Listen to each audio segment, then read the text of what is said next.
മനോഹരമായ ഈ സമയത്തിനായി ഞാൻ ദൈവത്തിന് സ്തോത്രം ചെയ്യുന്നു. ശ്രേഷ്ഠമായ ദൈവവചനവുമായി നിങ്ങളോടുകൂടി ഒരു പ്രാവശ്യം കൂടി ആയിരിക്കാൻ ദൈവം നൽകിയ അവസരത്തിനായി, സാഹചര്യത്തിനായി ഞാൻ ദൈവത്തെ വാഴ്ത്തുന്നു. തുടർമാനമായി ഈ പ്രോഗ്രാം ശ്രദ്ധിക്കുന്ന എൻ്റെ മാന്യ ശ്രോതാക്കളെ കൃതജ്ഞതാപൂർവം ഞാൻ സ്മരിക്കുന്നു. അതുമാത്രമല്ല, ഫ്ലോറിഡയിൽ ലേക്ക്ലാൻഡ് കേന്ദ്രമായി പ്രവർത്തിക്കുന്ന തിരുവചനം മിനിസ്ട്രീസിൻ്റെ ഈ പ്രോഗ്രാം നിങ്ങളുടെ അരികിൽ എത്തിക്കുന്നതിൽ ഞങ്ങളെ സഹായിക്കുന്ന മലയാളം TV അഥവാ പ്രവാസികളുടെ ഇഷ്ട ചാനൽ, അവരെ ഓർത്തും അതിൻ്റെ ചുമതലക്കാരെ ഓർത്തും ഞങ്ങൾ നന്ദിയുള്ളവരായിരിക്കുന്നു. കർത്താവായ യേശു ക്രിസ്തുവിൻ്റെ ഗിരിപ്രഭാഷണം എന്നുള്ള വിഷയത്തോടുള്ള ബന്ധത്തിലെ ക്ലാസ്സുകളാണ് കഴിഞ്ഞ അനേക മാസങ്ങളായിട്ട് ഞാൻ നിങ്ങളുമായി പങ്കിട്ടുകൊണ്ടിരിക്കുന്നത്. അതിൽ മത്തായിയുടെ സുവിശേഷം 6-ാം അധ്യായത്തിൽ തൻ്റെ ശിഷ്യന്മാരുടെ മുമ്പിൽ കർത്താവ് വെച്ചതായ, അല്ലെങ്കിൽ ഒരു മോഡൽ പ്രയർ എന്നുള്ള നിലയിൽ, നിങ്ങൾ ഇവണ്ണം പ്രാർത്ഥിപ്പീൻ എന്നുള്ള നിലയിൽ കർത്താവായ യേശു ക്രിസ്തു ശിഷ്യന്മാരുടെ മുമ്പിൽ വെച്ച പ്രാർത്ഥന ആണ് കഴിഞ്ഞ ക്ലാസ്സിൽ ഞാൻ ആരംഭിച്ചത്. അതിനോടുള്ള ബന്ധത്തിൽ നമ്മുടെ ഇന്നത്തെ ചിന്തയ്ക്ക് വേണ്ടി നിങ്ങളുടെ ശ്രദ്ധയെ മത്തായിയുടെ സുവിശേഷം 6-ാം അധ്യായം അതിൻ്റെ 9-ാം വാക്യത്തിലേക്ക് ഞാൻ ക്ഷണിക്കുന്നു. നിങ്ങൾ ഇവണ്ണം പ്രാർത്ഥിപ്പീൻ: സ്വർഗസ്ഥനായ ഞങ്ങളുടെ പിതാവേ, നിന്റെ നാമം വിശുദ്ധീകരിക്കപ്പെടണമേ, നിന്റെ രാജ്യം വരയണമേ, നിന്റെ ഇഷ്ടം സ്വർഗത്തിലെ പോലെ ഭൂമിയിലും ആകണമേ. ഈ പ്രാർത്ഥനയെക്കുറിച്ച് കഴിഞ്ഞ ക്ലാസ്സിൽ ഞാൻ പറഞ്ഞ കാര്യം നിങ്ങളുടെ ഓർമ്മയിലുണ്ടാകും. 2 സെക്ഷനായിട്ട്, അല്ലെങ്കിൽ 2 ഭാഗമായിട്ട് നമുക്ക് ഈ പ്രാർത്ഥനയെ തിരിക്കുവാൻ കഴിയും. ആദ്യത്തെ ഭാഗം ദൈവത്തോടുള്ള ബന്ധത്തിലുള്ളതായ 3 കാര്യങ്ങൾ അവിടെ നമുക്ക് കാണുവാൻ കഴിയും. അതിനുശേഷമായിട്ട് മനുഷ്യനോടുള്ള ബന്ധത്തിൽ, അല്ലെങ്കിൽ നമ്മളോടുള്ള ബന്ധത്തിലുള്ളതായ, നമ്മുടെ ആവശ്യങ്ങളോടുള്ള ബന്ധത്തിലെ 3 കാര്യങ്ങളും നമുക്ക് ഈ പ്രാർത്ഥനയുടെ 2-ാം ഭാഗത്ത് കാണുവാൻ കഴിയും. ഇവിടെ നാം ഇന്ന് ചിന്തിക്കുവാൻ ആഗ്രഹിക്കുന്ന, ഞാൻ നിങ്ങളുമായി പങ്കിടുവാൻ ആഗ്രഹിക്കുന്നത്, ഈ പ്രാർത്ഥനയിൽ സ്വർഗസ്ഥനായ ദൈവത്തെ പിതാവ് എന്ന് വിളിക്കുന്നു എന്നുള്ളതാണ്. അപ്പോൾ ദൈവത്തെ പിതാവ് എന്ന് വിളിക്കുക അതൊരു പുതിയ കാഴ്ചപ്പാടാണ്. കാരണം പഴയ നിയമത്തിലെ ഭക്തന്മാർക്ക്, അല്ലെങ്കിൽ പഴയ നിയമത്തിലെ പിതാക്കന്മാർക്ക് ദൈവത്തെ പിതാവ് എന്ന് വിളിക്കുന്ന അതിന് ഭയപ്പെട്ടിരുന്നു. അവരുമായി അബ്രഹാം ഉൾപ്പെടെയുള്ളതായ ആളുകളോട് കൂടെ ദൈവം നടന്നു നമുക്കറിയാം. അബ്രഹാമിൻ്റെ ഭവനത്തിൽ ദൈവത്തിൻ്റെ സാന്നിധ്യം ഉണ്ടായിരുന്നതിനോടുള്ള ബന്ധത്തിൽ ദൈവം അബ്രഹാമുമായി മുഖാമുഖം സംസാരിക്കുന്ന സാഹചര്യങ്ങൾ, അതുപോലെ തന്നെ മോശയോടുള്ള ബന്ധത്തിൽ ദൈവം ഇടപെടുന്നതായ കാര്യങ്ങൾ, ഇതൊക്കെ ഉണ്ടെങ്കിലും ദൈവം പിതാവ് എന്നുള്ളതായ നിലയിൽ അത്രമാത്രമുള്ളതായ ആ പദം ഉപയോഗിക്കുന്നത് വളരെ വളരെ വിരളമായ ഒരു അനുഭവമാണ് പഴയ നിയമത്തിൽ. എന്നാൽ പുതിയ നിയമത്തിലേക്ക് നാം വരുമ്പോൾ സ്വർഗസ്ഥനായ ദൈവത്തെ പിതാവ് എന്നുള്ളതായ നിലയിൽ നമുക്ക് പരിചയപ്പെടുത്തുകയാണ്. അപ്പോൾ പിതാവ് എന്നുള്ളതായ നിലയിൽ പരിചയപ്പെടുത്തുമ്പോൾ അതിനോടുള്ള ബന്ധത്തിൽ, അല്ലെങ്കിൽ ആ പ്രയോഗത്തിൽ, പിതാവ് എന്ന് പറയുന്ന പ്രയോഗത്തിൽ ആ പദം കൊണ്ട് അർത്ഥമാക്കുന്ന ചില കാര്യങ്ങൾ ആമുഖമായി പറഞ്ഞതിന് ശേഷം ഈ പ്രാർത്ഥനയുടെ അടുത്ത ഭാഗത്തേക്ക് കടക്കുവാനാണ് ഞാൻ ആഗ്രഹിക്കുന്നത്. ഇവിടെ ഒന്നാമതായിട്ട് സ്വർഗസ്ഥനായ പിതാവേ എന്നാണ് വിളിക്കുന്നത്. അപ്പോൾ ഈ പിതാവ് കാണാത്ത, അല്ലെങ്കിൽ അദൃശ്യമായ ഒരു ലോകത്തോട് നമ്മളെ ബന്ധിപ്പിക്കുകയാണ്. നമ്മെ സംബന്ധിച്ചിടത്തോളം സ്വർഗത്തിലെത്തുക എന്നുള്ളത് ഒരു ദൈവ പൈതലിൻ്റെ ആഗ്രഹമാണ്. അല്ലെങ്കിൽ ദൈവത്തെ പിൻപറ്റുന്ന ഏതെങ്കിലും മതവിഭാഗങ്ങളിൽ ദൈവം എന്ന് പറയുന്ന, അല്ലെങ്കിൽ ഈശ്വരൻ എന്ന് പറയുന്ന വിഷയവുമായി ബന്ധപ്പെടുന്ന ഒരാളിൻ്റെ കാഴ്ചപ്പാട്, അല്ലെങ്കിൽ ദർശനം എന്ന് പറയുന്നത് സ്വർഗത്തിലെത്തുക, അല്ലെങ്കിൽ പരലോകത്തിലെത്തുക, അല്ലെങ്കിൽ ബ്രഹ്മത്തിൽ എത്തുക, ഇങ്ങനെയൊക്കെയുള്ള വ്യത്യസ്തങ്ങളായ കാഴ്ചപ്പാടുകൾ ഈ മതങ്ങൾ പഠിപ്പിക്കുന്നത് നമുക്ക് കാണുവാൻ കഴിയും. അപ്പോൾ ദൈവ സാന്നിധ്യത്തിൽ എത്തിച്ചേരണം, മരണാനന്തരം ദൈവത്തോടു കൂടി ആയിരിക്കണം, അല്ലെങ്കിൽ ദൈവം വസിക്കുന്ന ആ മനോഹരമായ അന്തരീക്ഷത്തിലായിരിക്കണം വരുംകാല ജീവിതം എന്നൊക്കെ ഉള്ളതായ നിലയിലുള്ള കാഴ്ചപ്പാടോ പൊതുവെ ഈശ്വരഭക്തി ഉള്ളതായ, അല്ലെങ്കിൽ ദൈവഭക്തി ഉള്ളതായ ആളുകളുടെ ഹൃദയത്തിലുണ്ട്.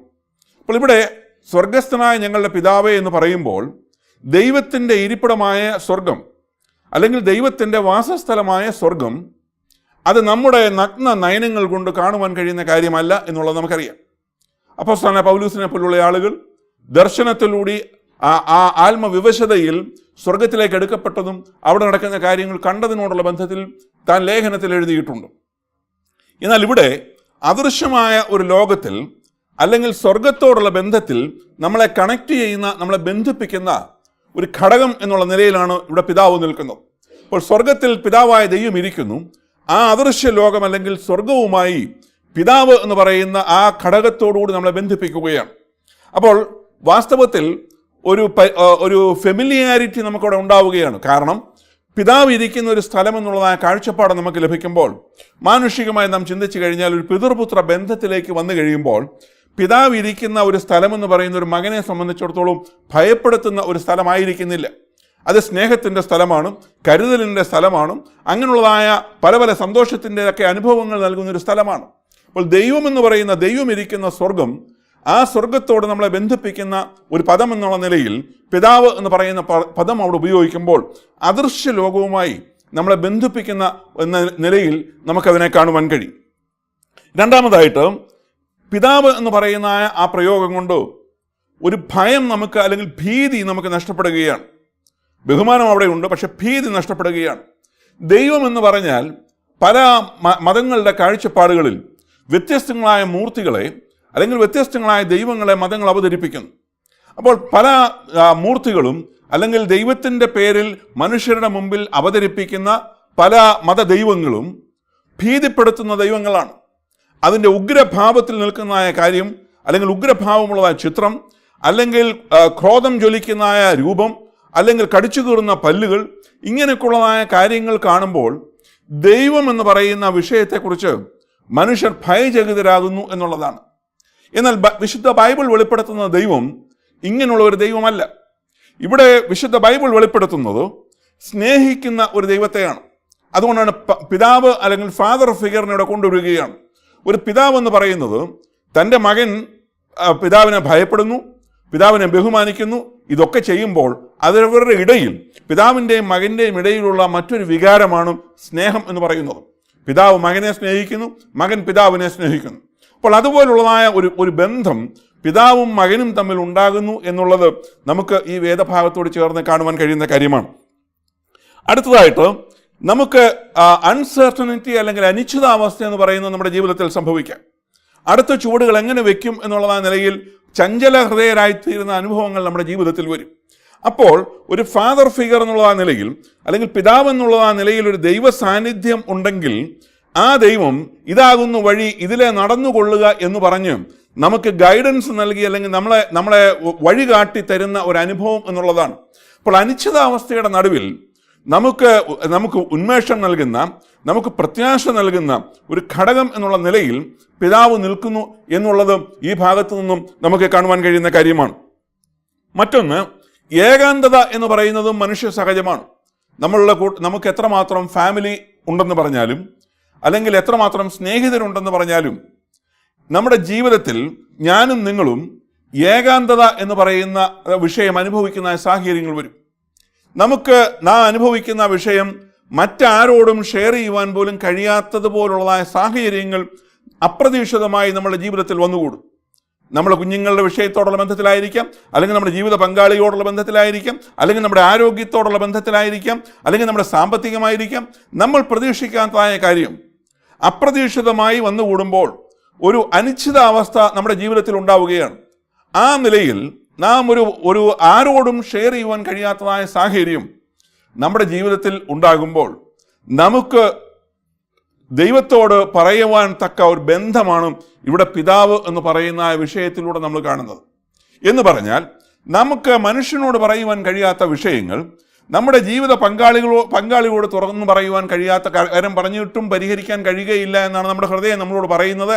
അങ്ങനെയുള്ളതായ വിഷയങ്ങൾ, അല്ലെങ്കിൽ നമ്മുടെ സ്നേഹിതർക്ക് നമ്മളെ സഹായിക്കാൻ കഴിയാത്ത സാഹചര്യങ്ങൾ, അല്ലെങ്കിൽ നാം കടന്നു പോകുന്ന രോഗത്തിൻ്റെതായ അല്ലെങ്കിൽ മാറാരോഗത്തിൻ്റെതായ അവസ്ഥ, ഇതിൻ്റെയൊക്കെ നടുവിൽ നമ്മുടെ ആവശ്യം കേൾക്കുവാൻ കാതുള്ള, നമ്മുടെ കണ്ണുനീര് കാണുന്ന, നമ്മുടെ പ്രാർത്ഥനയ്ക്ക് ചെവി ചായ്ക്കുന്ന, നമ്മുടെ പ്രാർത്ഥനയ്ക്ക് ഉത്തരമരുളുവാൻ സദാ ജാഗരൂകനായിരിക്കുന്ന സ്നേഹവാനായ ഒരു ദൈവത്തെയാണ് വിശുദ്ധ ബൈബിൾ അവതരിപ്പിക്കുന്നത്. അപ്പോൾ നമ്മുടെ ഏകാന്തതയിൽ നാം ഓർക്കുക, എന്നെ ഇന്ന് ഈ വചനം ഞാൻ മുഖേന നിങ്ങൾ കേൾക്കുമ്പോൾ നിശ്ചയമായും നിങ്ങളുടെ ഹൃദയത്തിൽ അല്ലെങ്കിൽ നിങ്ങളുടെ ജീവിതത്തിൽ ഇതുപോലുള്ള ഒരു അനുഭവത്തിലൂടെ ഈ ദിവസങ്ങൾ നിങ്ങൾ കടന്നു പോകുന്നുവെങ്കിൽ ദയവായി വിശുദ്ധ ബൈബിൾ പറയുന്നു, നിങ്ങൾ ശ്രദ്ധിക്കുക, നിങ്ങൾ ഏകനല്ല, നിങ്ങൾ തനിയെയല്ല, ഞാൻ ലോകാവസാനത്തോടും നിങ്ങളോട് കൂടെ ഇരിക്കുമെന്ന് പറഞ്ഞ കർത്താവിൻ്റെ സാന്നിധ്യം നിങ്ങളോട് കൂടെയുണ്ട്. അതുമാത്രമല്ല, പിതാവായ ദൈവം, ദൈവത്തിൻ്റെ സാന്നിധ്യം, ദൈവത്തിൻ്റെ സംസർഗം ദൈവം മനുഷ്യന് നൽകിയിരിക്കണം. ദൈവം ആഗ്രഹിച്ചതാണ്. മനുഷ്യനെ ദൈവം സൃഷ്ടിക്കുമ്പോൾ ദൈവം മനുഷ്യനോടുള്ള സൃഷ്ടിയോടുള്ള ബന്ധത്തിൽ തന്നെ ആഗ്രഹിച്ചത് മനുഷ്യൻ്റെ കൂടെ നടക്കണമെന്നും മനുഷ്യനോട് സഹകരിക്കണമെന്നും മനുഷ്യനോടുകൂടെയുള്ളതായ ഫെലോഷിപ്പ് ദൈവം ആഗ്രഹിച്ചിരുന്നു. നിങ്ങൾ ഏദൻ തോട്ടത്തിൻ്റെ ചിത്രം നിങ്ങൾ നോക്കിയാൽ, പാപം ചെയ്യുന്നതിന് മുമ്പുള്ള ആ ഏദൻ തോട്ടത്തിൻ്റെ അവസ്ഥയിലേക്ക് നിങ്ങൾ നോക്കിയാൽ, ആദി മനുഷ്യനായിരുന്ന ആദമിൻ്റെയും ഹൗവയുടെയും ചരിത്രത്തിലേക്ക് നാം നോക്കുമ്പോൾ യഹോവയായ ദൈവം ഇറങ്ങി വരുന്നു. സ്വർഗത്തിൽ നിന്ന് യഹോവയായ ദൈവം വരുന്നു. ആ സന്ധ്യാസമയത്ത് അല്ലെങ്കിൽ സൂര്യൻ അസ്തമിക്കുന്ന സമയത്ത് ദൈവം വന്നിട്ട് ആദമും ദൈവവും ഒന്നിച്ച് നടക്കുന്നു, ഒന്നിച്ച് സംസാരിക്കുന്നു, ഒന്നിച്ച് കാര്യങ്ങളിൽ ഇടപെടുന്നു. അതുപോലൊരു ഫെലോഷിപ്പാണ് ഈ ഏദനിൽ നമ്മൾ കാണുന്നത്. കാര്യം പിതൃപുത്ര ബന്ധം എന്ന് പറയുന്നത് പോലുള്ള ബന്ധം പാപം ചെയ്യുന്നതിന് മുമ്പുള്ള ആദമും ദൈവവും തമ്മിൽ നമുക്ക് ഏദനിൽ കാണുവാൻ കഴിയും. ഇതാണ് വാസ്തവത്തിൽ ദൈവം മനുഷ്യനെ സൃഷ്ടിക്കുമ്പോൾ ആഗ്രഹിച്ചിരുന്നത്. അപ്പോൾ ആ നഷ്ടപ്പെട്ടു പോയതായ ബന്ധം, ഒരു പിതാവും മകനും പോലുള്ളതായ ബന്ധം, ആ ഒരു സ്നേഹബന്ധത്തിലേക്ക് മനുഷ്യൻ മടങ്ങി വരണമെന്നുള്ളതാണ് ദൈവത്തിൻ്റെ ആഗ്രഹം എന്നുള്ളതാണ്. ഞാൻ ആ ഭാഗം വിട്ടിട്ട് അടുത്തതിലേക്ക് കടക്കട്ടെ. അപ്പോൾ നമ്മുടെ ഏകാന്തത എന്ന് പറയുന്നത് ഇത് നാം അഭിമുഖീകരിക്കുന്ന വിഷയം എങ്ങനെ പരിഹരിക്കാൻ കഴിയുമെന്നുള്ളതായ നിലകളിലൊക്കെ ആ ചഞ്ചല ഹൃദയം നമ്മളിൽ ഉണ്ടാകുമ്പോൾ, ആരോടും ഇത് എങ്ങനെ ഷെയർ ചെയ്യുമെന്നുള്ളതായ ചിന്തയൊക്കെ നമ്മളെ ഭരിക്കുമ്പോൾ ഓർക്കുക, എല്ലാം ഇറക്കി വെക്കുവാൻ കഴിയുന്ന, എല്ലാം സമർപ്പിക്കുവാൻ കഴിയുന്ന ഒരു സ്ഥലമുണ്ട്. അത് ദൈവത്തിൻ്റെ സന്നിധിയാണ്, ദൈവത്തിൻ്റെ പാദപീഠമാണ്. അപ്പോൾ നമ്മുടെ ഭാരങ്ങൾ ഇറക്കി വെക്കുവാൻ കഴിയുന്ന, നമ്മുടെ ജീവിത ക്ലേശങ്ങൾ ഇറക്കി വെക്കുവാൻ കഴിയുന്ന, നമ്മുടെ ആവശ്യങ്ങൾ ഇറക്കി വെക്കുവാൻ കഴിയുന്ന ഒരിടമുണ്ട്. അത് ദൈവത്തിൻ്റെ സന്നിധിയാണ് എന്നുള്ളതും ഈ പ്രാർത്ഥനയിലൂടെ നമുക്ക് കാണുവാൻ കഴിയുന്ന കാര്യമാണ്. അടുത്തതായിട്ട് ഞങ്ങളുടെ പിതാവ് എന്നാണ് നമ്മളിവിടെ കാണുന്നത്. ഞാനത് കഴിഞ്ഞ ക്ലാസ്സിൽ പറഞ്ഞതുമാണല്ലോ. ഞങ്ങൾ എന്ന് മാത്രമാണ് ഈ പ്രയോഗത്തെ, ഈ പ്രാർത്ഥനയിലുടനീളം നമ്മൾ കാണുന്നത്. ഞാൻ എന്നുള്ളതായ പ്രയോഗം ഇവിടെ എങ്ങും കാണുന്നില്ല. നാം വാസ്തവത്തിൽ ഞാനും നിങ്ങളും പ്രാർത്ഥിക്കുന്നു. നമ്മുടെ പ്രാർത്ഥനയെ നാം ഒന്ന് എടുത്താൽ, നമ്മുടെ പ്രാർത്ഥന പലപ്പോഴും കുട്ടികളുടെ അപേക്ഷ പോലെയാണ്. അല്ലെങ്കിൽ കൊച്ചുകുട്ടികൾ മാതാപിതാക്കളോട് അപേക്ഷ വയ്ക്കുന്നത് പോലുള്ള കാര്യങ്ങളാണ് വാസ്തവത്തിൽ പലപ്പോഴും നമ്മുടെ പ്രാർത്ഥനയിൽ നിൽക്കുന്നത്. കുഴപ്പമുള്ള കാര്യമല്ല. നിശ്ചയമായും നമുക്ക് നമ്മുടെ ദൈവസന്നിധിയിൽ നമ്മുടെ ആവശ്യങ്ങൾ പറയണം, ഒരു കുഴപ്പമുള്ള കാര്യമല്ല. എന്നാൽ ഒരു കൊച്ചു കുഞ്ഞിനെ നമ്മൾ ശ്രദ്ധിച്ചാൽ, ആ കുഞ്ഞിൻ്റെ ലോകമെന്ന് പറയുന്നത് ആ കുഞ്ഞിൻ്റെ ചുറ്റുപാട് മാത്രമേ ഉള്ളൂ. അതിനപ്പുറത്തെ ലോകത്തെക്കുറിച്ച് ആ കുഞ്ഞിന് യാതൊരു കാഴ്ചപ്പാടുമില്ല. അയലത്തെ വീട്ടുകാരുടെ വിഷയം പുള്ളിയുടെ വിഷയമല്ല. താൻ പോകുന്ന പള്ളിയിലെയോ ആലയത്തിലെയോ ആളുകളുടെ പ്രശ്നങ്ങളൊന്നും ഈ കൊച്ചു കുഞ്ഞിനൊരു വിഷയമല്ല. തൻ്റെ മാതാപിതാക്കളോട് പള്ളിയിൽ പോകുമ്പോൾ ആ പള്ളിയിലെ ഇന്ന ആളുകൾക്ക് രോഗമുണ്ട്, അല്ലെ ഇന്ന വീടുകളിലെ കുഞ്ഞുങ്ങൾക്ക് ഇന്ന വിഷയങ്ങളുണ്ട്, അല്ലെങ്കിൽ അവിടെ പരീക്ഷയ്ക്ക് വേണ്ടി തയ്യാറെടുക്കുന്ന കുഞ്ഞുങ്ങളുണ്ട്, അവരെ പ്രാർത്ഥനയിൽ ഓർക്കണം. ഇതൊന്നും ഒരു കൊച്ചു കുഞ്ഞിനെ ബാധിക്കുന്ന കാര്യമല്ല. അവൻ്റെ മുമ്പിൽ എന്തൊക്കെ ഉണ്ടോ, അവൻ്റെ ആവശ്യം എന്താണോ അത് സാധിച്ചെടുക്കുക എന്നുള്ളതല്ലാതെ ആ കുഞ്ഞിനെ സംബന്ധിച്ചിടത്തോളം മറ്റ് യാതൊന്നുമില്ല. എൻ്റെ പ്രിയ ശ്രോതാവേ, വാസ്തവത്തിൽ പലപ്പോഴും നമ്മുടെ പ്രാർത്ഥന ഇതല്ലേ? നമ്മൾ ദൈവസന്നിധിയിൽ വയ്ക്കുമ്പോൾ നമ്മുടെ ആവശ്യങ്ങൾ എന്നുള്ള നിലയിൽ നമ്മുടെ സ്വന്തം ആവശ്യങ്ങൾ വയ്ക്കുന്നു, നമ്മുടെ ജീവിത പങ്കാളിയുടെ ആവശ്യങ്ങൾ വയ്ക്കുന്നു, നമ്മുടെ കുഞ്ഞുങ്ങളുടെ ആവശ്യങ്ങൾ വയ്ക്കുന്നു. ഇതല്ലേ പ്രാർത്ഥനയിലെ നമ്മുടെ പ്രധാനപ്പെട്ട ഭാഗം എന്ന് പറയുന്നത്. എന്നാൽ ഇവിടെ ഈ പ്രാർത്ഥന, കർത്താവ് പഠിപ്പിച്ചതായ ഈ പ്രാർത്ഥനയുടെ മാതൃകയിൽ നിങ്ങൾ ഓർക്കണം, ഞങ്ങളുടെ പിതാവേ എന്നുള്ള നിലയിലാണ്. ഞങ്ങൾക്ക് ആവശ്യമായ ആഹാരം തരണമേ. അപ്പോൾ ബഹുവചനത്തിലാണ് ഈ പ്രയോഗം ഇവിടെ നിൽക്കുന്നത്. ഞങ്ങൾ എന്നുള്ള നിലയിലാണ് ഇവിടുത്തെ പ്രയോഗം. എന്ന് പറഞ്ഞാൽ വിശുദ്ധ ബൈബിൾ പഠിപ്പിക്കുന്നത് നമ്മുടെ ആവശ്യങ്ങൾ ദൈവസന്നിധിയിൽ വയ്ക്കാം, നമ്മുടെ ആവശ്യങ്ങൾ സ്തോത്രത്തോടെ ദൈവസന്നിധിയിൽ വെക്കണമെന്ന് ദൈവത്തിൻ്റെ വചനത്തിന് പ്രമാണമുണ്ട്. കർത്താവായ യേശുക്രിസ്തു നാമത്തിൽ അപേക്ഷിക്കണം എന്നുള്ളത് ദൈവവചനത്തിൻ്റെ പ്രമാണമാണ്. നിങ്ങളുടെ ആവശ്യങ്ങൾ, നമ്മുടെ ആവശ്യങ്ങൾ ദൈവം സാധിപ്പിച്ച് തരും എന്നുള്ളത് ദൈവവചനത്തിൽ കാണുന്ന കാര്യമാണ്. ഇതൊക്കെ ദൈവവചനത്തിലുള്ള കാര്യങ്ങളാണ്. എന്നാൽ അതേ സമയം തന്നെ പ്രാർത്ഥന എന്ന് പറയുന്ന വിഷയത്തോടുള്ള ബന്ധത്തിൽ നാം മനസ്സിലാക്കേണ്ട ഒരു കാര്യം കൂടിയുണ്ട്. മറ്റുള്ളവർക്ക് വേണ്ടി കൂടി പ്രാർത്ഥിപ്പാനുള്ളതായ കടപ്പാട്, ചുമതല നമുക്കുണ്ട് എന്നുള്ളതാണ്. ഞാനോ നിങ്ങൾക്ക് വേണ്ടി പ്രാർത്ഥിക്കാതിരുന്നാൽ യഹോവയോട് പാപം ചെയ്യുന്നു എന്ന് ദൈവത്തിൻ്റെ വചനത്തിൽ നമ്മൾ കാണുന്നു. അപ്പോൾ മറ്റുള്ളവർക്ക് വേണ്ടി പ്രാർത്ഥിക്കാതിരിക്കുന്നത് പാപമാണെന്ന് ദൈവത്തിൻ്റെ വചനം പറയുന്നു. ഗൗരവമായ വിഷയമല്ലേ? നാം ഒരാൾക്ക് വേണ്ടി പ്രാർത്ഥിച്ചില്ലെങ്കിൽ നമുക്ക് പാപമെന്ന് പറഞ്ഞാൽ നമ്മുടെ മനസ്സിൽ പെട്ടെന്ന് കയറി വരുന്നത് കൊലപാതകം, വ്യഭിചാരം, മദ്യപാനം, ദുർനടപ്പ്, ഇങ്ങനെയുള്ളതായ ദുശ്ശീലങ്ങളുടെയൊക്കെ ഒരു ലിസ്റ്റാണ്. എന്നാൽ ദൈവത്തിൻ്റെ വചനം പറയുന്നു, ഞാനോ നിങ്ങൾക്ക് വേണ്ടി പ്രാർത്ഥിക്കാതിരുന്നാൽ പാപം ചെയ്യുന്നു. അപ്പോൾ മറ്റുള്ളവന് വേണ്ടി പ്രാർത്ഥിക്കാതിരിക്കുക എന്ന് പറയുന്നത് പാപമാണെന്ന് വിശുദ്ധ ബൈബിൾ പഠിപ്പിക്കുന്നു. ഞാൻ പറഞ്ഞതിൻ്റെ താല്പര്യം, നമുക്ക് മറ്റുള്ളവരോട് ഉത്തരവാദിത്തമുണ്ടെന്ന് പഠിപ്പിക്കുന്ന ഒരു ഗ്രന്ഥമാണ് വിശുദ്ധ ബൈബിൾ. നമ്മുടെ കൂടെയുള്ളതായ ആളുകൾ, നാം പരിചയപ്പെടുന്ന ആളുകൾ, അവരുടെ ഒരു ആവശ്യം അവർ പറഞ്ഞില്ലെങ്കിൽ പോലും നമ്മൾ അറിയുന്നു. ഏതെങ്കിലും ഒരു വഴിയിലൂടെ നമ്മളത് അറിയുന്നു. ഇന്ന വീട്ടുകാർ ഇന്ന വിഷയത്തോടുള്ള ബന്ധത്തിൽ ആയിരിക്കുകയാണ്, അവരത് മറ്റാരോടും പറയുന്നില്ലായിരിക്കാം. എങ്ങനെയെങ്കിലും നമ്മളത് അറിഞ്ഞു എന്ന് വെച്ചോ. അതറിഞ്ഞു കഴിഞ്ഞാൽ അവർക്ക് വേണ്ടി പ്രാർത്ഥിപ്പാനുള്ള കടപ്പാട് നമുക്കുണ്ട്. ചിലപ്പോൾ ചില ആളുകൾ അവരുടെ പ്രാർത്ഥനാ വിഷയങ്ങൾ ഷെയർ ചെയ്യാറുണ്ട്. എനിക്ക് ഇന്ന ആവശ്യമുണ്ട്, എൻ്റെ ഈ ആവശ്യത്തിന് വേണ്ടി ഒന്ന് പ്രാർത്ഥിക്കണമേ എന്ന് പറയാറുണ്ട്. ഞങ്ങളും പലപ്പോഴും ഈ പ്രോഗ്രാമിൽ ഞങ്ങൾ നിങ്ങളോട് അപേക്ഷിക്കാറുണ്ടല്ലോ, പറയാറുണ്ടല്ലോ. ഈ പ്രോഗ്രാമിൽ കാണുന്ന ടെലിഫോൺ നമ്പറിൽ നിങ്ങൾ വിളിക്കുക, നിങ്ങളുടെ പ്രാർത്ഥനാ വിഷയങ്ങൾ ഷെയർ ചെയ്യുക, ഞങ്ങൾ നിങ്ങൾക്ക് വേണ്ടി പ്രാർത്ഥിക്കാം എന്ന് ഞങ്ങൾ കൂടെ പറയാറുണ്ട്. അപ്പോൾ അങ്ങനെ വിളിക്കുക അല്ലെങ്കിൽ ഇങ്ങനെ വിഷയങ്ങൾ ഷെയർ ചെയ്യുന്നവരുണ്ട്.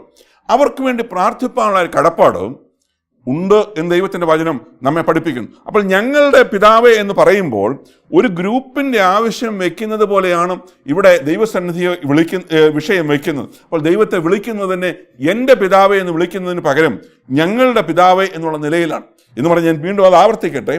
നമ്മുടെ ചുറ്റുപാടുകൾക്ക് വേണ്ടി, ചുറ്റുപാടിലുള്ള അല്ലെങ്കിൽ നമ്മുടെ സമസൃഷ്ടികളോടുള്ള ബന്ധത്തിൽ, നമ്മുടെ ബന്ധുക്കളോടുള്ള ബന്ധത്തിൽ, ചർച്ചക്കാരോടുള്ള ബന്ധത്തിൽ, നമ്മുടെ ഫെലോഷിപ്പിലുള്ളതായ ആളുകളോടുള്ള ബന്ധത്തിൽ, നമ്മുടെ വർക്ക് പ്ലേസിനോടുള്ള ബന്ധത്തിൽ ഒക്കെ ഉള്ള ആളുകളെ ഓർത്ത് പ്രാർത്ഥിപ്പാൻ നമുക്ക് കടപ്പാടുണ്ട്. നമ്മുടെ ശത്രുവാണെങ്കിൽ പോലും, അല്ലെങ്കിൽ നമ്മളോട് ഒരു നിലയിലും സ്നേഹമോ സഹകരണമോ ഒന്നുമില്ലാതെ നമ്മളെ ഉപദ്രവിക്കുന്ന ഒരുവൻ അവനൊരു വിഷയത്തിലൂടെ കടന്നു പോകുന്നു എന്ന് നാം അറിഞ്ഞാൽ ആ മനുഷ്യനെ ഓർത്തും പ്രാർത്ഥിപ്പാനുള്ള കടപ്പാടുണ്ടെന്നാണ് വിശുദ്ധ ബൈബിൾ നമ്മളെ പഠിപ്പിക്കുന്നത്. ദൈവത്തിന് സ്തോത്രം. അപ്പോൾ ഞങ്ങൾ എന്ന് പറയുന്ന ബഹുവചനത്തിലാണ് ഈ പ്രാർത്ഥനയിൽ ഉടനീളം നമ്മൾ കാണുന്നത് മറ്റുള്ളവർക്ക് വേണ്ടി പ്രാർത്ഥിക്കണം എന്നുള്ള വിഷയം. അപ്പോൾ ഇവിടെ ദൈവത്തെ നമ്മൾ വിളിക്കുമ്പോൾ തന്നെ എൻ്റെ ദൈവമെന്ന് വിളിക്കുന്നതിന് കുഴപ്പമുള്ള കാര്യമല്ല, ദൈവം എൻ്റെ പിതാവാണെന്നുള്ള നിലയിൽ പറയുന്നതിന് കുഴപ്പമില്ല. അപ്പോൾ തന്നെ എന്നെപ്പോലെ തന്നെ ദൈവത്തിൻ്റെ പിതൃത്വം അംഗീകരിക്കുന്ന അല്ലെങ്കിൽ ദൈവം മക്കളായി കരുതിയിരിക്കുന്ന വേറെയും ആളുകൾ ഉണ്ട് എന്നുള്ള ചിന്ത കൂടെ നമ്മളെ ഭരിക്കണം എന്ന് ഈ പ്രാർത്ഥന നമ്മളെ പഠിപ്പിക്കുന്നു. അടുത്തായിട്ട് ഈ പിതാവ് ഈ പിതാവാണ് നമ്മളുടെ സ്രോതസ്, അല്ലെങ്കിൽ നമ്മളുടെ സകല നന്മകളും ഈ പിതാവിൽ നിന്ന് വരുന്നു എന്നുള്ളത് നമ്മൾ ഓർക്കണം. അപ്പോസ്തലനായ പൗലോസിന്റെ ലേഖനങ്ങളിലൂടെയൊക്കെ നമ്മൾ പഠിക്കുമ്പോൾ നമുക്ക് കാണാൻ കഴിയും സകലതും അവങ്കിൽ നിന്ന് വരുന്നു എന്നുള്ളതാണ്. അതായത് പിതാവായ ദൈവത്തിങ്കിൽ നിന്നും പുത്രനായ ക്രിസ്തു മുഖേന സകല ആത്മീയ അനുഗ്രഹങ്ങളും സകല ഭൗമികമായ നന്മകളും ഒക്കെ നമുക്ക് ലഭിക്കുന്നു എന്നുള്ളത് നമുക്ക് ലേഖനങ്ങളിൽ കാണുവാൻ കഴിയുന്ന കാര്യമാണ്. എന്ന് പറഞ്ഞാൽ സകലതിൻ്റെയും ഉറവിടം അല്ലെങ്കിൽ സകലതിൻ്റെയും സ്രോതസ് എന്ന് പറയുന്നത് പിതാവായ ദൈവമാണ് എന്നുള്ളതാണ്. അപ്പോൾ ആ ദൈവത്തെയാണ് നാം പിതാവ് എന്നുള്ള നിലയിൽ ഇവിടെ സംബോധന ചെയ്യുന്നത്. അടുത്തതായിട്ട് ഈ പിതാവിനെ നാം വിളിക്കുമ്പോൾ, അല്ലെങ്കിൽ ദൈവത്തെ പിതാവ് എന്ന് വിളിക്കുമ്പോൾ അതിനോട് ചേർന്ന് നാം ഓർക്കേണ്ട മറ്റൊരു കാര്യമുണ്ട്. അനുസരണം എന്ന് പറയുന്നൊരു വിഷയം അവിടെ വരുന്നുണ്ട്. കാരണം ദൈവം പിതാവാണെങ്കിൽ ദൈവത്തെ അനുസരിക്കുവാനുള്ളതായ ചുമതല, ബാധ്യത നമുക്കുണ്ട്.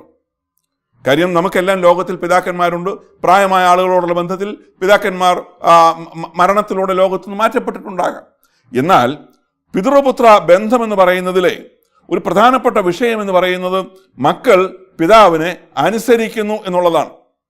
അപ്പോൾ അനുസരിക്കാത്തൊരു മകനെ, അല്ലെങ്കിൽ പിതാവുമായിട്ട് എപ്പോഴും ശണ്ട കൂടുന്ന, പിതാവിനെ എപ്പോഴും ഇങ്ങനെ ഇറിറ്റേറ്റ് ചെയ്തുകൊണ്ടിരിക്കുന്ന, അല്ലെങ്കിൽ പിതാവിനെ എപ്പോഴും ഇങ്ങനെ ഇങ്ങനെ പ്രവൃത്തിയിലൂടെ ഉപദ്രവിച്ചുകൊണ്ടിരിക്കുന്ന, റെസ്പെക്റ്റ് കാണിക്കാത്ത ഒരു മകനെ മകൻ എന്നുള്ളതായ നിലയിൽ അംഗീകരിക്കുവാൻ പലപ്പോഴും പിതാവിന് ബുദ്ധിമുട്ടുണ്ട്. എന്നാൽ സമൂഹത്തിന് മുമ്പിൽ പിതാവും മകനുമാണ്, അത് വേറൊരു കാര്യം. എന്നാൽ ആ പിതാവിൻ്റെ വേദനിക്കുന്ന ഹൃദയം തൻ്റെ മകൻ തന്നോട് ഇങ്ങനെ കാണിക്കുന്നല്ലോ, തൻ്റെ മകൻ തന്നോട് ബഹുമാനമില്ലാതെ ഇന്ന കാര്യങ്ങൾ ചെയ്യുന്നല്ലോ എന്നുള്ള നിലയിൽ വളരെ വളരെ വേദനിക്കുന്ന അല്ലെങ്കിൽ നുറുങ്ങുന്ന ഒരു ഹൃദയത്തോടുകൂടിയായിരിക്കും ആ പിതാവ് ജീവിക്കുന്നത് എന്നുള്ളത് നിങ്ങൾ ഓർക്കണം. ഇന്ന് എന്നെ കേൾക്കുന്ന സമയത്ത് തന്നെ എനിക്കറിയാം, ഈ ദൈവവചനം ഞാൻ നിങ്ങളുമായി പങ്കിടുമ്പോൾ ഇതുപോലെ തകർന്ന അല്ലെങ്കിൽ ഇതുപോലെ നുറുങ്ങിയ ഹൃദയത്തോടുകൂടി ഈ ദൈവവചനത്തിന് മുമ്പാകെ വന്നിരിക്കുന്നവരുണ്ട്. കാരണം കുഞ്ഞുങ്ങൾ അവരുടെ ഭാവി, അവരുടെ നന്മയ്ക്ക് വേണ്ടി രാജ്യത്ത് കടന്നു വന്നു, അവർക്ക് വേണ്ടി അധ്വാനിച്ചു, അവർക്ക് വേണ്ടി രാവും പകലും ഓവർ ടൈം ചെയ്ത് പല കാര്യങ്ങൾ അവർക്ക് വേണ്ടി അവരുടെ ഭാവിയോടുള്ള ബന്ധത്തിൽ കാര്യങ്ങൾ ചെയ്തു. അപ്പോൾ വീട്ടിൽ കിടന്നുറങ്ങുവാൻ പോലും സമയമെടുക്കാതെ, അല്ലെങ്കിൽ ഇനഫ് റെസ്റ്റ് എടുക്കാതെ തന്നെ കുഞ്ഞുങ്ങളുടെ നന്മ, കുഞ്ഞുങ്ങളുടെ ഭാവി എന്നുള്ള നിലയിൽ എന്തെല്ലാം മോഹന പ്രതീക്ഷകളുമായിട്ടാണ് കുഞ്ഞുങ്ങളെ വളർത്തുവാൻ വേണ്ടി അധ്വാനിച്ചത്. എന്നാൽ കുഞ്ഞുങ്ങൾ വളർന്നു, അവരുടെ പഠനം പൂർത്തിയാക്കി, കോളേജുകളിലേക്ക് പോയി, ഒരു ലോൺ പോലും ഇല്ലാതെ കുഞ്ഞുങ്ങളെ പഠിപ്പിക്കുവാൻ വേണ്ടി അധ്വാനിച്ചു. പഠിത്തവും കഴിഞ്ഞു, ഇതെല്ലാം കഴിഞ്ഞു, വിവാഹവും കഴിഞ്ഞു എന്ന് വെച്ചു. അതിനുശേഷം മാതാപിതാക്കളുമായുള്ള ബന്ധം വിച്ഛേദിക്കപ്പെട്ട നിലയിൽ എത്രയെത്ര കുടുംബങ്ങളുണ്ട്. തങ്ങളെ ഇത്രയും ആക്കിയ, തങ്ങളെ ഇത്രയും വളർത്തിക്കൊണ്ടുവന്നായ മാതാപിതാക്കളുമായുള്ള ബന്ധം പരിപൂർണമായി വിച്ഛേദിച്ചതായ എത്രയെത്ര യുവതലമുറകൾ നമ്മുടെ ഈ സമൂഹത്തിലുണ്ട്. എന്നാൽ വാസ്തവത്തിൽ ഒരു കാര്യം ഓർക്കണം, പിതൃപുത്ര ബന്ധം എന്ന് പറയുന്നത് നിൽക്കുന്നത് ഈ അനുസരണം എന്ന് പറയുന്ന ഒരു ഘടകത്തോട് ചേർന്നാണ്. അപ്പോൾ മകൻ അല്ലെങ്കിൽ മകൾ പിതാവിനെ അനുസരിക്കുന്നില്ലെങ്കിൽ പിതാവ് എന്ന് വിളിക്കുവാനുള്ളതായ യാതൊരു യോഗ്യതയും വാസ്തവത്തിൽ ആ മകനില്ല. ഇന്ന് എന്നെ കേൾക്കുന്ന എൻ്റെ പ്രിയ സഹോദര സഹോദരി, നാം ഈ പ്രാർത്ഥന എനിക്കറിയാം ക്രൈസ്തവ സമൂഹങ്ങളിൽ വളരെ കാണാതെ ചൊല്ലുന്ന അല്ലെങ്കിൽ ഹൃദയസ്ഥമാക്കിയിരിക്കുന്ന ഒരു പ്രാർത്ഥനയാണ് സ്വർഗസ്ഥനായ ഞങ്ങളുടെ പിതാവേ എന്നുള്ള പ്രാർത്ഥന. ഒരു ദിവസം തന്നെ എത്രയോ പ്രാവശ്യം ഈ പ്രാർത്ഥനാ ക്രമത്തോടുള്ള ബന്ധത്തിൽ ഉരുവിടുന്നു. എന്നാൽ ഒരു കാര്യം ഓർക്കുക, ദൈവത്തെ അനുസരിക്കുവാൻ നിങ്ങൾക്ക് മനസ്സില്ലെങ്കിൽ, പിതാവ് എന്നുള്ള നിലയിൽ നിങ്ങൾ ദൈവത്തെ വിളിക്കുമ്പോൾ, സ്വർഗസ്ഥനായ ഞങ്ങളുടെ പിതാവേ എന്ന് ദൈവത്തെ നിങ്ങൾ വിളിക്കുമ്പോൾ, ആ ദൈവം നിങ്ങളോട് പറയുന്നത് നിങ്ങൾക്ക് അനുസരിക്കുവാൻ മനസ്സില്ലെങ്കിൽ, ആ ദൈവം നിങ്ങളോട് പറയുന്ന ദൈവത്തിൻ്റെ വചനമാകുന്ന വിശുദ്ധ ബൈബിൾ അംഗീകരിക്കുവാൻ നിങ്ങൾക്ക് മനസ്സില്ലെങ്കിൽ, ആ ദൈവം നിങ്ങളോട് കൽപ്പിക്കുന്ന വചനത്തിൻ്റെ ഈ ക്രോഡീകരിച്ചിരിക്കുന്ന വിശുദ്ധ ബൈബിളിൻ്റെ പ്രമാണങ്ങൾ നിങ്ങൾക്ക് അനുസരിക്കുവാൻ നിങ്ങൾക്ക് മനസ്സില്ലെങ്കിൽ, നിങ്ങൾക്ക് ഈ ദൈവത്തെ എങ്ങനെ പിതാവേ എന്ന് സംബോധന ചെയ്യുവാൻ കഴിയും? കാരണം നിങ്ങൾ അനുസരണം കേട് കാണിക്കുന്ന മക്കളാണ് എന്നുള്ളതാണ് വിശുദ്ധ ബൈബിളിൻ്റെ വെളിച്ചത്തിൽ. കാര്യം പിതാവ് പറയുന്നത് കേൾക്കുവാൻ നിങ്ങൾക്ക് മനസ്സില്ല. കാലാകാലങ്ങളിൽ ദൈവത്തിൻ്റെ ദാസന്മാരിലൂടെ പരിശുദ്ധാത്മാവ് മുഖേന നമുക്ക് ലഭിച്ചിരിക്കുന്നതാണ് വിശുദ്ധ ബൈബിൾ. ആ ബൈബിൾ ദൈവ മനുഷ്യനോട് സംസാരിക്കുന്ന കാര്യങ്ങളാണ്, ദൈവ മനുഷ്യനോട് ഇടപെടുന്നതായ കാര്യങ്ങളാണ്. വ്യത്യസ്തങ്ങളായ നിലകളിൽ അവൻ്റെ ആവശ്യങ്ങൾ അറിഞ്ഞ് ഇടപെടുന്ന നിലയിൽ വിശുദ്ധ ബൈബിൾ, വിശുദ്ധ വചനം ദൈവം നമുക്ക് നൽകിയിരിക്കുകയാണ്. അതനുസരിക്കുവാൻ, അത് പാലിക്കുവാൻ ഒക്കെയുള്ള കടപ്പാട് നമുക്കുണ്ട്. അപ്പോൾ ദൈവത്തിൻ്റെ വചനം അനുസരിക്കുവാൻ മനസ്സില്ലാത്ത എന്ന് പറഞ്ഞാൽ ദൈവത്തിൻ്റെ വാക്കുകൾ അനുസരിക്കുവാൻ മനസ്സില്ലാത്ത ഒരാൾ ദൈവത്തെ സ്വർഗസ്ഥനായ പിതാവേ എന്ന് സംബോധന ചെയ്താൽ അതൊരു വിരോധാഭാസമായിട്ടേ ഇരിക്കുന്നുള്ളൂ. കാരണം പിതാവ് പറയുന്നത് കേൾക്കുന്നില്ല, പിതാവ് പറയുന്നത് അനുസരിക്കുന്നില്ല, പിതാവ് പറയുന്ന ഒരു വിഷയവുമല്ല, പിതാവ് പറയുന്ന ഒന്നും കേൾക്കുന്നുമില്ല. എന്നിട്ട് ആ ദൈവത്തെ അല്ലെങ്കിൽ ആ പിതാവിനെ പിതാവേ പിതാവേ എന്ന് വിളിച്ചാൽ, ഞാൻ വീണ്ടും മുമ്പേ പറഞ്ഞ ഉദാഹരണത്തോട് ചേർന്ന് ചോദിക്കട്ടെ, നമ്മളൊരു പിതാവിൻ്റെ സ്ഥാനത്ത് നിൽക്കുന്നു, നമ്മൾ ആ പിതൃ സ്ഥാനത്ത് നിൽക്കുമ്പോൾ നമ്മുടെ മകൻ അല്ലെങ്കിൽ നമ്മുടെ മകൾ നമ്മൾ പറയുന്ന യാതൊരു കാര്യവും അനുസരിക്കുന്നില്ല. ഒരു പ്രായപൂർത്തിയിലെത്തി, അത് കഴിഞ്ഞപ്പോൾ നമ്മൾ പറയുന്ന ഒരു കാര്യവും അനുസരിക്കുന്നില്ല. അനുസരിക്കുന്നതിന് പകരം ഓരോ പ്രാവശ്യവും നമുക്കിങ്ങനെ എന്തെങ്കിലും നിലകളിൽ ദ്രോഹമാണ് ചെയ്യുന്നതെന്ന് വെച്ചു. അങ്ങനെയുള്ള ഒരു മകൻ ഒരാവശ്യവുമായി നമ്മുടെ അരികിൽ വരുമ്പോൾ, കാരണം നമ്മുടെ ഹൃദയത്തിൽ മടുത്തു, ആ മകനോടുള്ള മകളോടുള്ള ബന്ധത്തിൽ ഒരുതരം മടുപ്പ് നമുക്ക് തന്നെ മനുഷ്യ സഹജമായി നമുക്കുണ്ടാവും. കാരണം ഇത്രയും എല്ലാ കാര്യങ്ങൾ ചെയ്തിട്ടും ഇവൻ വാസ്തവമായി എന്നോടൊരു സ്നേഹമില്ലല്ലോ, ഒരു കരുതലില്ലല്ലോ എന്നുള്ള വേദനയോടുകൂടി കഴിയുന്ന ഒരു പിതാവാണ് നിങ്ങൾ ഓർക്കണം. എന്നാൽ മകൻ എന്നുള്ള നിലയിൽ ചിലപ്പോൾ ചില സ്നേഹിക്കുന്ന പിതാക്കന്മാരുടെ സ്നേഹത്തിൻ്റെ പാരമ്യതയിൽ ചിലപ്പോൾ അനുസരണക്കേട് മക്കൾ കാണിച്ചാലും പിന്നെ എന്തെങ്കിലും ചിലപ്പം ചെയ്തു എന്ന് വന്നേക്കാം, ചെയ്യുന്നില്ലെന്ന് ഞാൻ പറയുന്നില്ല. എന്നാൽ ഒരു പ്രതിസന്ധി ഉണ്ടാകുമ്പോൾ, അപ്പനെ വേണ്ടാതിരുന്ന മകൻ അല്ലെങ്കിൽ അപ്പനുമായുള്ള ബന്ധം വിച്ഛേദിച്ചതായ ഒരു മകൻ അവൻ്റെ ജീവിതത്തിൽ ഒരു പ്രതിസന്ധി സംഭവിക്കുമ്പോൾ, അവൻ ഈ പിതാവിൻ്റെ സന്നിധിയിൽ വരുമ്പോൾ, ആ ആവശ്യത്തിന് വേണ്ടി മാത്രം പ്രതിസന്ധിയിൽ പിതാവിൻ്റെ അരികിൽ വരുന്ന മകനെ കൈവിടണമെന്നല്ല ഞാൻ പറഞ്ഞത്. നിശ്ചയം അവനെ ചേർക്കണം, അവനെ സ്നേഹിക്കണം, അത് വേറൊരു കാര്യം. എന്നാൽ അവൻ്റെ കാര്യം സാധിക്കാൻ വേണ്ടി മാത്രമുള്ള വരവാണെങ്കിൽ, ഒരു അനുതാപമില്ലാതെയുള്ള മടങ്ങി വരവാണെങ്കിൽ, ഇത് കഴിഞ്ഞ് ഈ കാര്യം സാധിച്ചതിന് ശേഷം വീണ്ടും ഈ അപ്പനുമായി മത്സരിക്കാനാണ് ഭാവമെങ്കിൽ, അങ്ങനെയുള്ളൊരു മകനെ കരുതുവാൻ, അങ്ങനെയുള്ളൊരു മകനെ സഹായിക്കുവാൻ ലോകപ്രകാരം എത്ര അപ്പന്മാർ തയ്യാറാകും? നമ്മൾ സ്വാഭാവികമായി, ഞാൻ ഉൾപ്പെടെ, ആദ്യമേ നമ്മുടെ മനസ്സിൽ വരുന്നത് അല്പം അനുഭവിക്കട്ടെ എന്നുള്ള ചിന്ത തന്നെയാണ്. കാരണം കഴിഞ്ഞ കുറേ നാളായിട്ട് ഇങ്ങനെയല്ലേ കാണിച്ചുകൊണ്ടിരിക്കുന്നത്, അല്പം അനുഭവിക്കട്ടെ, അതിനുശേഷം അല്പകാര്യങ്ങൾ പഠിക്കട്ടെ, അനുഭവിച്ച് പഠിക്കട്ടെ, ഇങ്ങനെയൊക്കെയുള്ള നിലയിലാണ് മനുഷ്യ സഹജമായി നമ്മൾ ചെയ്യുന്നത് പോലും. ദൈവം മനുഷ്യരായ നമ്മളെപ്പോലെ ചെയ്യുന്ന ആളല്ല, ചിന്തിക്കുന്ന ആളല്ല. എന്നാൽ ഒരു പിതൃസ്ഥാനത്ത് നാം ദൈവത്തെ കാണുമ്പോൾ അനുസരണക്കേട് എന്ന് പറയുന്നത് ദൈവം വെറുക്കുന്നു എന്ന് വിശുദ്ധ ബൈബിളിൽ ഉടനീളം നമുക്ക് കാണുവാൻ കഴിയുന്ന കാര്യമാണ്. കാരണം ആദ്യ മനുഷ്യൻ്റെ പാപം അനുസരണക്കേടല്ലേ? തോട്ടത്തിൽ നിൽക്കുന്ന വൃക്ഷത്തോടുള്ള ബന്ധത്തിൽ കൊടുത്ത കൽപ്പന അത് ലംഘിച്ചു. ഇസ്രായേലിൻ്റെ പാപം അനുസരണക്കേടല്ലേ? അപ്പോൾ വിശുദ്ധ ബൈബിളിൽ ഉടനീളം നമ്മൾ നോക്കിയാൽ ദൈവം കൽപ്പിക്കുന്ന കാര്യം അനുസരിക്കുവാനുള്ള മനുഷ്യൻ്റെ വൈമുഖ്യം, അനുസരണക്കേടിന് ദൈവം തക്ക ശിക്ഷ കൊടുക്കുന്നു. ഇത് ദൈവത്തിൻ്റെ വചനത്തിൽ കാണുന്ന കാര്യമാണ്. അപ്പോൾ അനുസരണം കേടിനോടുള്ള ബന്ധത്തിൽ അനുസരണം കെട്ടവരെ എന്നേക്കുമായി കൈവിടുന്നില്ല എന്നുള്ളതൊരു കാര്യം. എന്നാൽ അനുസരണം കെട്ടതായ സാഹചര്യങ്ങളിൽ അനുസരണക്കേട് കാണിക്കുമ്പോൾ അവൻ്റെ അനുസരണക്കേടിന് ശിക്ഷ കൊടുത്ത് അവനെ ഒരു ലെസൺ പഠിപ്പിച്ച് മടക്കി കൊണ്ടുവരുവാൻ ശ്രമിക്കുന്ന ഒരു ദൈവത്തെ കൂടിയാണ് വിശുദ്ധ ബൈബിൾ കാണിച്ചു തരുന്നത്. ഇസ്രായേൽ മരുഭൂമിയിൽ ദീർഘവർഷങ്ങൾ 40 വർഷക്കാലം മരുഭൂമിയിൽ ഉഴന്നു നടന്നു. നമ്മൾ നോക്കിക്കഴിഞ്ഞാൽ പ്രധാനമായും കാണാൻ കഴിയുന്നത് അനുസരണക്കേടും പുറുപുറുപ്പും ഒക്കെയാണ് അവരുടെ വിഷയം. കാരണം ദൈവം കൽപ്പിക്കുന്ന കാര്യങ്ങൾ ചെയ്യാൻ മനസ്സില്ല, ദൈവത്തിൻ്റെ കരുതലിനെ കുറിച്ചുള്ളതായ സംശയം, ദൈവമാക്കിയിരിക്കുന്ന ലീഡർഷിപ്പിനെ ക്വസ്റ്റ്യൻ ചെയ്യുന്നു. ഇങ്ങനെയുള്ളതായ വ്യത്യസ്തങ്ങളായ കാര്യങ്ങൾ നമുക്കവിടെ കാണാൻ കഴിയും. അനുസരണക്കേട് ഇസ്രായേലിൻ്റെ പാപത്തിലെ പ്രധാനപ്പെട്ട ഒരു വിഷയമാണ്. അപ്പോൾ ഇസ്രായേൽ ദൈവത്തോട് അനുസരണക്കേട് കാണിച്ചപ്പോൾ അവരെ ദൈവം പ്രവാസത്തിലേക്ക് അയക്കുന്നു. ബാബിലോണിലേക്ക് അയച്ച പ്രവാസികളായിട്ട് ബാബിലോണിലേക്ക് പോകുന്നു. ഇങ്ങനെയുള്ള കാര്യങ്ങളൊക്കെ നമുക്ക് കാണാൻ കഴിയുന്ന കാര്യമാണ്. അപ്പോൾ ഞാൻ പറഞ്ഞതിന് താല്പര്യം, അനുസരണക്കേട് കാണിക്കുന്ന ഒരു മകന്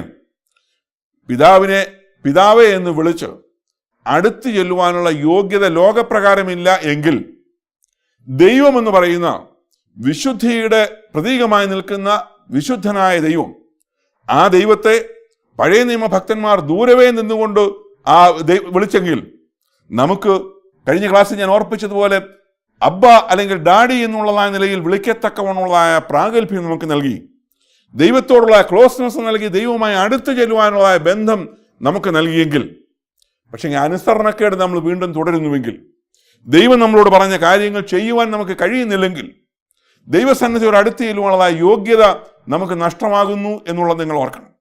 എന്നെ കേൾക്കുന്ന പ്രിയ സഹോദര സഹോദരി, ദൈവത്തെ അനുസരിക്കുന്നതിൽ സ്വർഗസ്ഥനായ ഞങ്ങളുടെ പിതാവേ എന്ന് ദൈവത്തെ വിളിക്കുമ്പോൾ ആ ദൈവം നിങ്ങളോട് കൽപ്പിക്കുന്ന, ആ ദൈവം നിങ്ങളോട് പറയുന്ന കാര്യങ്ങൾ കേൾക്കുവാനുള്ളതായ കാതുകൾ നിങ്ങൾക്കുണ്ടോ? ആ ദൈവം നിങ്ങളോട് പറയുന്ന കാര്യങ്ങൾ അനുസരിക്കുവാനുള്ള മനോഭാവം നിങ്ങൾക്കുണ്ടോ? ആ ദൈവം നിങ്ങളോട് പറയുന്ന കാര്യങ്ങൾ ഹൃദയത്തിൽ സംഗ്രഹിപ്പാനുള്ളതായ മനസ്സ് നിങ്ങൾക്കുണ്ടോ? ഇതില്ലെങ്കിൽ എങ്ങനെ നിങ്ങൾക്ക് ഈ ദൈവത്തെ പിതാവെന്ന് വിളിക്കുവാൻ കഴിയും? അതില്ലെങ്കിൽ എങ്ങനെ നിങ്ങൾക്ക് ഈ ദൈവത്തിൽ നിന്നും എന്തെങ്കിലും കാര്യങ്ങൾ പ്രതീക്ഷിക്കുവാൻ കഴിയും? അപ്പോൾ പിതൃപുത്ര ബന്ധം എന്ന് പറയുന്നതിലെ ഒരു പ്രധാനപ്പെട്ട ഘടകമാണ് അനുസരണം എന്നുള്ളത് നിങ്ങൾ ഓർക്കണം. അതിൻ്റെ ഉത്തമ ഉദാഹരണമാണ് കർത്താവായ യേശു ക്രിസ്തു. പിതാവായ ദൈവം, പുത്രനായ ക്രിസ്തു. യേശു ക്രിസ്തുവാണ് നമ്മുടെ മാതൃക.